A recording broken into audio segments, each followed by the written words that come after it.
Hey there, Gap Year enthusiasts. On this episode, I talk with Grace Walker Mitchell, and she shares her story of working and traveling solo on her gap year, sharing her life lessons about how age stops to matter, how to travel solo, and her story on how easy it was to defer her acceptance to one of Canada's top universities.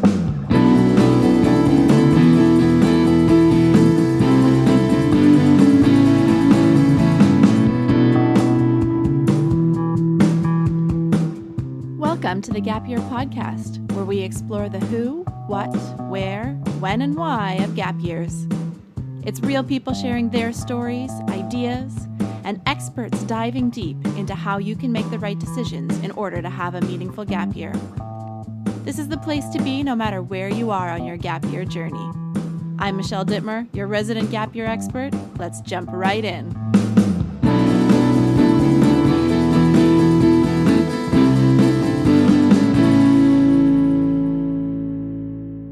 Hey there, and welcome to the Gap Year podcast. Today, I'm talking with Grace, and she's going to share the story of her gap year. And Grace spent a good chunk of her year working and traveling independently. She had some great experiences that she's going to share with you today. And we're going to talk a little bit about how she deferred her acceptance to the University of Toronto. So, Grace, thank you so much for joining me on the podcast today. Hi, Michelle. Thank you so much for having me. Why don't you start by giving the listeners a little idea about who you are? Who is Grace? So I'm from Toronto. I grew up here. I went to high school in the West End. And yeah, I'm really excited about going to university and studying here. I'm at the University of Toronto doing a biology degree in Biodiversity and Conservation biology. So that's really exciting. I love traveling and spending time outdoors. Spent a good chunk of my life going to summer camp. So I really like studying about the environment and spending a lot of my chunk doing that kind of stuff. Grace, I want to just give folks a little high level 30,000 foot overview of what you got up to on your gap year. Yeah, sure. So I started off working at a restaurant in Toronto. So I just walked around, handed out my resume to basically any place I passed by. Got a job at a restaurant, Joey, downtown, and worked there for about 6 months, and that was really great. I honestly sometimes feel like that was kind of like the lead up to my traveling and like the lesser talked about part of my gap year, but I enjoyed the working portion a lot of my gap year. I had a lot of fun, met a lot of really cool people, and most importantly, I just saved up a bunch of my money. And then in March, I went to Europe for 2.5 months by myself and just spent my time traveling around by myself and met up with some friends, did some stuff, and just kind of had fun for about 3 months there. I love that you say that that the working part of your gap year sometimes gets glazed over because it's not quite as sexy or as Instagrammable as the rest of the European travel, which is what we see in a lot of images, or like the existential person staring out into the mountains. But I think the fact that you worked for so long is really important in order to earn money for your travels. That's a big piece of it, but I'm sure that you learned a lot in that experience as well. So can you just quickly touch on maybe some of the takeaways from being a working person for a good chunk of your year? Yeah, I mean, I loved my job. I thought it was really great. Everyone I worked with was so kind, and I really liked having all of my focus be on that instead of having to split my time between work and school, because when you're working, you don't have homework. When you're working, you're on, and when you're not, you're done. So it was a really kind of like nice way to spend my time. Like, I had a predictable schedule, and all I had to focus on was doing my job, and I could come home and spend my time when I wasn't working how I wanted to, see my friends that were around in the city. And it was really cool. I worked with a lot of older people, a lot of really cool, mature people who are all doing really different things with their lives. As like a server working in a restaurant, it's such a kind of a coveted job, I think, because you're so in control of your schedule. So you meet people kind of from all over who are doing this for so many different reasons, to fill in gaps, to supplement what they're trying to find in their career or whatever. And you meet a lot of really cool people, a lot of people that you don't really get the chance to meet in high school or in your extracurriculars or whatnot. So I thought it was a really awesome kind of glimpse into like the diversity of adult life and kind of what it means to be like a working person outside of school. Now, I know I talk to a lot of parents, and one of the big fears for parents is that, oh my goodness, my kid is going to start working. They're going to have, like, relative to what they're used to, lots of money, and they're not going to want to go back to school because they're going to get a taste of what it's like to be able to have spending money. For sure. Was that ever something that occurred to you, or what did your appreciation for money do because you were working? I mean, I understand where that fear could come from. But I mean, I've always kind of been in control of my own money. My parents have always kind of given me a lot of independence in that area. And by that, I mean, I buy a lot of my own things, and I kind of always have. So, I mean, more than anything, it just kind of like reinforced for me, like the value of working for your money and like how you have to be careful with how you spend it. And, you know, just like really paying attention to like what you're buying, what you're saving and whatnot. But it never, I never kind of saw that as like a long-term plan. Like it never, as much as it is nice to have spending money, it never really felt to me like, yeah, I could do this forever. Like it always was a means to an end for me. And, you know, the end was obviously going on this trip and traveling. So it never really, it never really kind of enticed me to a world of like always working and not going back to school. Just, I can always go back to working a part-time job, and I can always go back to having that extra spending money, but it never for me was like a long-term plan. Amazing. Thanks for sharing that. And I think that's very similar to a lot of folks on gap years that I've talked to. The first paycheck is kind of the one that might get a little bit overspent because it's really expensive. Right. And there's that one thing that you've been holding out to buy for. But I think that's the same whether you've graduated and you get your first paycheck or whether you're on your gap year. But it's really great to hear that you were very focused because you were saving up for this European adventure. And so you spent almost 3 months traveling around Europe independently. So what gave you the confidence to tackle that on your own?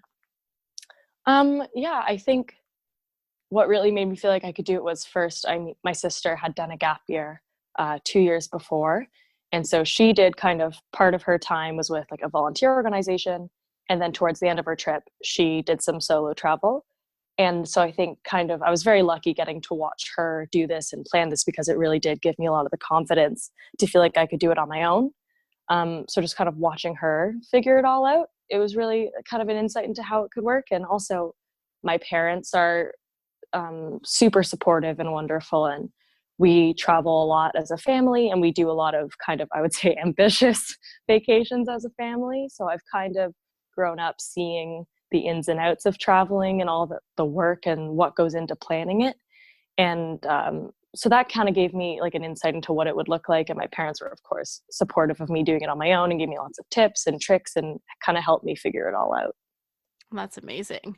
What could you share with people who maybe are considering doing some solo travel on their gap year? What are some of the things that you discovered, either like physical tips and tricks about the planning process or about packing, or what are some of the big takeaways from that solo travel that you would like to share with other people so that they can have a successful trip? So I used a URL pass. So if you're not sure what that is, that's where before you go, you pay a chunk of money and you get this thing called a URL pass or an Interrail pass. And what it is there are lots of different plans and options available. I would recommend you check it out. They have a website where you can kind of scope it out and see what's best for you. But essentially, you pay this chunk of money up front, and then it's a train pass that works on most trains through Europe. So you're not buying individual tickets. And so I did that for most of my traveling, which was really helpful. It kind of gives you tons of flexibility with your time that you travel, like where you're going. You don't have to feel so boxed in by having bought like a specific ticket for a specific time and place. As well, I used the app Hostel World to book all my hostels. And I think something I thought was that I needed to do everything so far in advance. Like I think I was really stressed all the time by like getting everything organized, but I realized pretty quickly that you will always be able to find somewhere to sleep that night. You'll always be able to find a way to get to where you need to go. Like there will always be a way to figure it out, and it's not as scary as it seems before you go into it, just because there's so many like apps and websites and places you can book all the time. Like especially with our phones, like you're never quite as isolated as you feel like you might be. And especially if you're going somewhere like I went, like Europe, there's always someone who speaks English. There's always someone who's willing to help. And so I guess I kind of realized that you don't need to book things so far in advance, and you'll always kind of be able to figure it out as you go. And things probably will go wrong. I had tons of hiccups and things that kind of just didn't go as I planned them to, but like it's important to kind of stay loose and go with the flow and just kind of like take the like or roll with the punches. Sorry, that's the word. Roll with the punches and just kind of go with it as it comes. It's all part of traveling, and like those end up being probably your best stories, your funniest ones, is that you alone in some train station trying to figure things out. And it always does work out in the end, and you're never really alone figuring it out. I think that's so important for people to hear, that you are more resilient than you think you are. You are more resourceful than you think you are. And absolutely. there are so many tools out there for you, and the world is full of good people. Absolutely. Every time I travel, I am just reminded again and again that there are so many people that will look at you and you look lost and they will help you. Yeah, for sure. So I think that's great. And I also think that so many of the things that you talked about are backed by research in terms of the skills that you develop by having international experiences. When it comes to independence, when it comes to intercultural understandings, this whole category that we're now calling global competencies, which is what a lot of employers are looking for, or what folks are saying are missing from a lot of the recent grads. So the fact that you have had this experience and you've gained these global competencies is just absolutely going to serve you in the future when it comes to applying for jobs, for being successful in your undergraduate or wherever you head after this. Yeah, absolutely. I agree. Like, and I think it is definitely a learned skill that like can only come by just kind of getting out there and stepping out of your comfort zone and figuring it out. And like, you really do gain the confidence quickly because truth be told, you have no other option, you know, like you're there by yourself, and it's scary at times for sure, but it's really wonderful knowing that you are entirely in charge of your trip and what happens next. And you just kind of have to step up and take charge of what's happening because it's just you're really doing it on your own. And, you know, you're really forced to kind of be in the driver's seat and make your own choices. Even if you've never really had to do that before, it can be scary, but it's really like amazing to watch how quickly you're able to kind of step into that role. Yeah, and once you figured it out once, the second time, the third time, it just becomes that much easier for you because you're developing skills as you travel and as you adventure, which I think is really, really cool. Yeah, absolutely. I agree. So you had this incredible working experience, and then you had this incredible travel experience. So I'm curious about the process leading up to this. So actually deciding to take a gap year. What was that experience like? Was this something that was common in your high school, or were you bucking the trend and doing something a little bit different? It wasn't uncommon. I'd known people who had done it. My sister had done it. I mean, none of my close friends were really doing it except for one. So it wasn't uncommon, I would say. And I definitely like seen people before me do it, but by far I would say the majority were heading off to university right away. And so I think for me, truth be told, I don't know if I would have had the confidence to do it if I hadn't seen people close to me doing it. And I feel really lucky to have had that exposure. But for me, it was mainly just, I didn't want to go straight from school into more school, especially I knew how stressful coming into life sciences at U of T was going to be. I knew how hard I was going to have to work, and I was kind of tired. And so I figured school will always be there. And that kind of comes in with my deferral. Like I knew I was going, I knew it was going to be there waiting for me. So I just figured kind of, what's the rush? Why am I so eager to get right back into this kind of cycle that I've just I'm kind of just coming out of it? Why am I so eager to get right back into it? So for me, it was just a really nice idea of taking a kind of break and doing something I'd never done before, getting out of that school cycle that kind of just continues up until you graduate university. Yeah, we'll come back to the deferral in a second, Okay, but great. I love that you were able to identify that you were exhausted. Yeah. You've just completed 14 years straight of school, Yeah, and you're absolutely. going to be heading into more years of school, Mm-hmm. and intense years of school. So Mm-hmm. recognizing that battery might be better served by being recharged before jumping in, Mm-hmm. I think that's a very mature way to approach it. And Mm-hmm. I think that one of the things that you're helping us achieve by telling this story is really promoting it as an active, positive choice. Like, this is something that you electively chose to do, Yeah. which I think isn't necessarily the story that's always told about gap years. Yeah, I agree 100%. I feel like there's a really kind of like damaging stigma around gap years where it's for people who don't know what they want to do with their lives, people who haven't figured it out yet. Like, and that's just so not true. I mean, sometimes it is, and that's perfectly fine. How can you be expected to always know what you want to do with your life at 18? But I mean, for me, that just wasn't the case. And it really was just that I needed a break. And I think that's kind of something, like you said, missing from the gap year narrative is that you can know exactly what you want to do and you can kind of have it all figured out and know what you want post gap year, but it's still a perfectly valid, responsible, thoughtful choice to take that time off for yourself. And it doesn't mean you're being lazy or you're not driven. You're just maybe taking the time that you need to be your best self when you do go into whatever you wanted to do after your gap year. And I think that doesn't get seen a lot of the time when people talk about gap years. That I am going to use that soundbite again and again and again.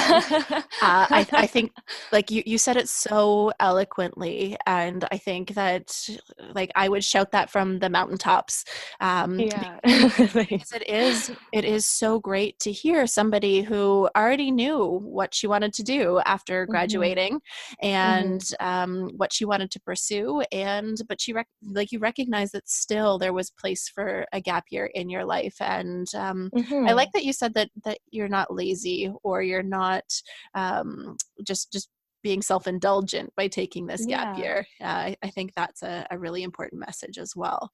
So you had it all figured out. You had applied to U of T and the program that you wanted to go into. So tell me about the deferral process, because this is like U of T. This is one of Canada's top universities, and getting in there can be quite challenging. Mm-hmm. So tell me about the process from what happened after you applied. So after I'd applied and gotten my acceptance, which was so exciting, it was my top choice school. And I just, knowing myself, like, I knew that if I hadn't kind of gotten all my ducks in a row before going on my gap year, it wouldn't be the kind of relaxing break from the school mindset that I wanted it to be. I knew that I really needed to kind of have that part kind of tucked away so that I knew it was there waiting for me and I could kind of just go freely enjoy myself, knowing that I was still going to go back and have the exciting university experience I wanted. So it was really actually very simple to defer. Once you've gotten your acceptance, I just Googled U of T deferral and I found a page that told me how to do it. And all it is a form that you download or print off. You fill it in. It's very simple. You just put some like administrative information and then maybe 4 or 5 lines explaining what you're doing on your gap year. So all I said was that I was going to work and travel. And I don't think they are looking for anything more than just seeing that you kind of have a little bit of a plan for what you want to do before you come back. And then you just have to drop it off somewhere on campus, or you might be able to email it in. And then a few weeks later, they let me know that my acceptance had been deferred. And yeah, that was kind of all that needed to be done. And then the following fall, I was able to like get the emails again and kind of sign up for their residence and everything. And it really was a simple process that made me feel so much more at ease before I went into my working and traveling. Thank you. Thank you for sharing that, because a couple things. People think it's complicated. Yeah. People think that they are going to be denied. Now it's not universal. Not every program and not every university will defer. But again, Right. like you said, if you have a legitimate idea of what you're going to be doing on your gap year, and you can put forth an argument as to why you're going to be in a better position a year from now to be a student, you've already proven that you're smart enough. Your grades are not going to change over the course of your gap year. You are not going to become dumber. You are not going to lose anything in that year. The only thing that's going to happen is you're going to become more mature. You're going to have more life experience, and therefore you're going to be a stronger student. And universities and colleges are really starting to recognize that. So make sure you do your homework and see if the program and the institution that you're applying to will defer. But definitely, if you have an idea of what you want to do, I recommend the deferral pathway for folks, like, and exactly for the reasons that you said. Making sure that you already have everything set up for reentry after your year allows you to enjoy your year to the fullest. If you are trying to plan a trip, but you're also trying to figure out which career path you're on, or which universities, or what the deadline is for applying, that could be a stressful situation. So I think if you know what you want to do, then definitely the deferral route is the way to go. If you don't know what you want to do, that's a completely different story. And you should spend the first half of your gap year testing out different things that you think you might be interested in, whether that's doing informational interviews with people in fields that you're interested in, or doing some career aptitude work, or shadowing some people in different jobs, or visiting different universities to get a better sense so that you can apply on your gap year into a program that you're destined to enjoy. So I think there's kind of two, like it splits into two different options. So thank you for clarifying the deferral route and how easy what that can look like. And thank you for sharing that's why you did it. Now I want to go back to the fact that you went back to university. So your gap year is done. Already put that in a memory book, and it's all there. And now you've moved on to university. Yes. So some people that I talk to pre-gap year, they're really nervous about being a year older than all of their peers. So maybe as somebody who has lived through that, can you give a little bit of context about what it was like to come not directly out of high school? Yeah, for sure. I think that it's different for every person, of course, because everyone's coming in with a different maturity level. And to be honest, at this age, whether or not you're more mature than others around you, it has less to do with being a year older and more so just to do with who you are as a person. So, I mean, personally, I found coming in that I've been able to make some really amazing friendships with people, and I forget all the time that I'm a year older. It just doesn't seem to be an issue for me because, regardless of whether or not I'm older, I'm going to gravitate towards people that are similar to me, similar level of maturity to me, and just kind of find my friends that way. And it doesn't really have anything to do with my age.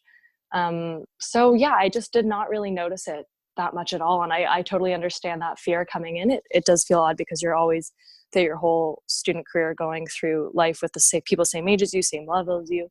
And so to take a year off and then come back, that could be a weird idea, but it does not matter. And honestly, everyone I've met just thinks it's so cool, the idea of taking a gap year. And so no one is judging you for it. No one thinks it's weird that you're a year older. Everyone's doing their own thing. And there's so many people who come from so many different walks of life coming into university. There are people in my classes that are 25, 45, like everyone's coming into it from something different. It just, in the grand scheme of things, it does not matter. It really stops mattering as soon as you graduate high school. So I would not let that stress you out. Understandable if it is, but it stops mattering so much. And at the end of the day, you're so much better off for having taken the gap year if it's, the right choice for you. So I would not worry about that. because people just don't care anymore, really, which is nice. Yeah, and I think that's something that you can hear 100 times, but until you live it, until you really feel it, it doesn't really sink in. Because when you're in high school, that's all you know. You've been with the same kids for forever, and you're For sure. always separated by age. And Yeah. And in university, like you said, that is just absolutely not the case whatsoever. Yeah. So thanks for sharing about that. That's really, really cool. Mm-hmm. Um, if you could pick anything out of thin air to tell folks who are in grade 12 right now and that are considering a gap year, is there any words of wisdom as somebody who has taken that pathway that you would like to share with them? For people who are in grade 12 considering taking a gap year, well, first of all, I would say do it, obviously.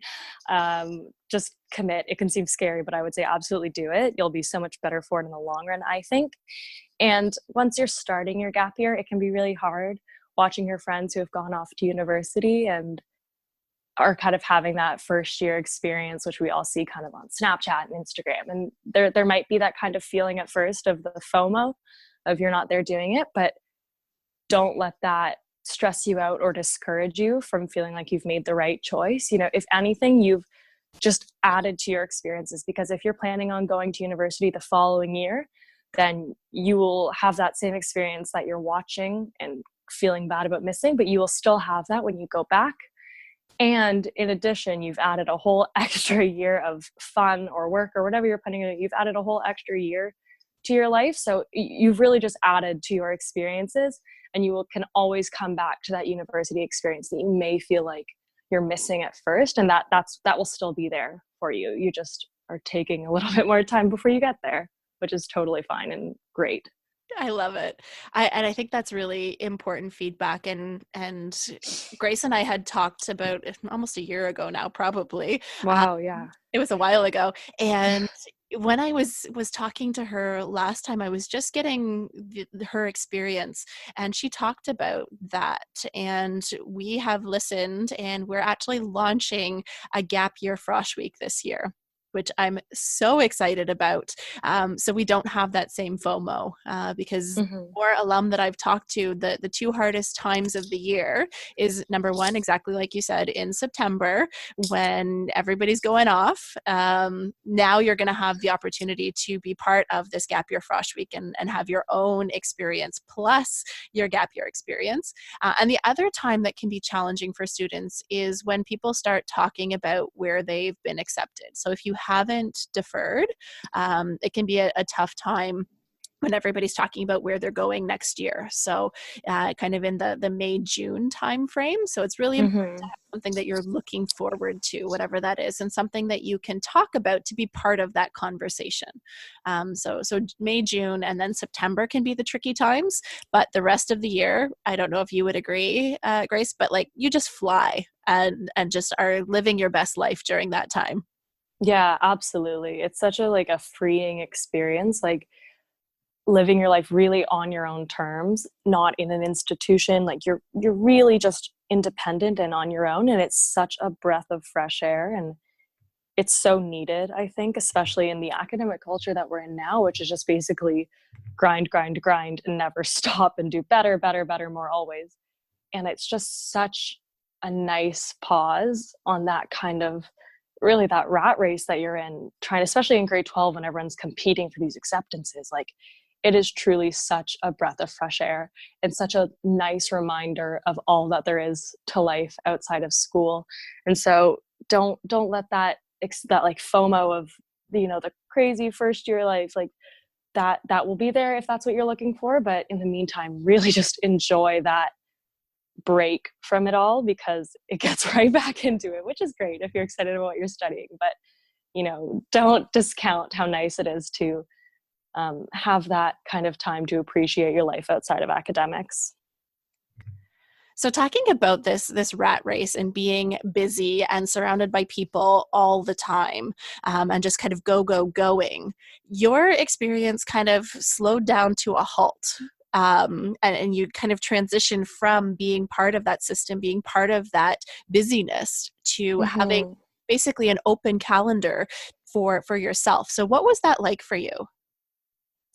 That for me it was a really strange experience, and really honestly like enlightening. And I know this sounds so corny because it's what you hear about gap years and solo traveling all the time, of like going off to find yourself. And honestly, it is a little bit true. I will be corny. It is a little bit true that you do kind of learn so much about yourself. I mean, working, I learned a lot as well, but I feel like I really did the most growth when I was on my own, kind of figuring everything out and kind of forced to sit in that quiet of like not having every second of my day scheduled. And that was something that was honestly making me nervous before I'd even left. I spent a lot of time thinking like, well, I know I'll be busy during the day seeing the sights and whatnot, but what will I be doing in the evenings? What will I be doing at night? Who will I be eating dinner with? Like, these are things that can be scary when you're thinking about going off on your own, especially if you're someone like me who spent a lot of time in high school always busy doing clubs and sports, and I was a dancer, and so I always just kind of had a team of friends and people around me. And so that was really nerve-wracking, going off and being on my own and kind of having to figure that out. And so when I was there and kind of doing it, it was interesting to kind of have to face that and figure it out. And it was a challenge. It was really hard, and I think it was a little harder than I anticipated it being, kind of being forced to sit with myself and kind of face how uncomfortable it can be at times to really be on your own. And that was something that I think was just so, so important for me to learn before coming to university, where you really just kind of are once again kind of thrown in on your own. And of course there are people surrounding you and you have a community, but you really have to be in charge of your experience, and you really have to be comfortable doing that on your own. And so taking that time on my gap year to become comfortable being by myself, comfortable taking that time just like to be alone with my thoughts and learn a lot about myself and how I handle it, it really helped me coming into university and kind of applying what I learned when I was traveling to being here, and being okay with not having that group of friends I had all through high school be here with me through every step of the process, and kind of having to branch out and make new friends. And it's not always easy as it is when you're young and you can make these friends like so quickly, like it's nothing. And it's a lot harder as you get older. But having taken that time to travel and kind of force myself to get a little more comfortable with it, I think it has helped me so much in this experience, and kind of being comfortable taking charge of my social life really, and my mental health, and just kind of being comfortable in this new like era of your life of social activity, really is what it is, I think. I think that's so interesting to hear coming from you, because all of the like research and studies all say these things, and to marry that with the cheesy line of finding yourself, and then to hear your lived experience is so real, and it's so powerful to hear that coming from you, that slowing down, taking the time to connect with yourself, stepping out of the high speed world, and being comfortable with who you are, and figuring out what your values are, figuring out what you're good at, what you're not good at, and how you can rely on yourself in times when it's challenging. That is absolutely, that's massive. Like you now know that you are competent in so many ways that you might not have known otherwise. For sure. Which I think is just such a beautiful story. So it's not necessarily about this large, giant spiritual finding yourself experience. It could be, but it doesn't have to be. But just understanding who you are as a person, and who you want to be. So identifying the things that you like about yourself, and finding out some of the things that maybe you don't like so much, because they're there too. Absolutely. And just really owning that, and making time for that, because sometimes when the other things in life are going on, it's easy to put those things on the back burner. Yeah, for sure. I think that's really big, the kind of what you mentioned about relying on yourself and knowing how competent you are. That is something that I come back to all the time. It's little things too, like if I'm in the city and I'm like nervous to go and do something, like it's a situation I've never done before, sometimes I just remind myself of all the things I had to do when I was traveling. Like I just had to put myself out of my comfort zone in so many different ways. And like when I'm in the city and these little things seem scary to me, it's so helpful to remind myself of what I was able to do when I was on my own. And I'm still that person that I was when I was traveling in Europe. Like I still can be that confident, kind of capable person in every facet of my life. And it's just such a valuable thing to have in my back pocket now, is just kind of having firsthand seen what I'm capable of and what I can do, and just reminding myself that I can always be that person, I think is something that has helped me so much. And I think you have helped so many people through sharing your story in this podcast, and given people the encouragement and the confidence and the permission to take this step and to fully wholeheartedly step into the idea of a gap year. So like your gifts keep on giving. Thank you, Michelle. And you're going to be influencing so many people with this story. And I'm sure that there is we could talk for hours and hours about all the things that you have learned about yourself and the world. And I'm sure your parents have heard lots about it. And I'm sure you're even discovering more every day about those lessons as they unfold. Yeah, for sure. So thank you so much for joining me on the podcast and sharing your story. Thank you so much for having me. I really hope that this helps someone make that choice if it's seeming a little scary. I really hope this has helped make it a more realistic option. Highly recommend gap years. 10 out of 10 would do it again. And you know what? Looking backwards, that's what everybody says. No matter where I am, somebody comes up to me and says, gap year, best decision ever. You'll never regret it. You'll never regret it. Wasn't that such a wonderful story? I'm so thankful to Grace for spending the time to chat with me and tell a bit about her story and some of the life lessons that she's pulling out of her gap year experience. So a huge thank you to Grace. Huge thank you to Jamie Posen for composing the music to this podcast.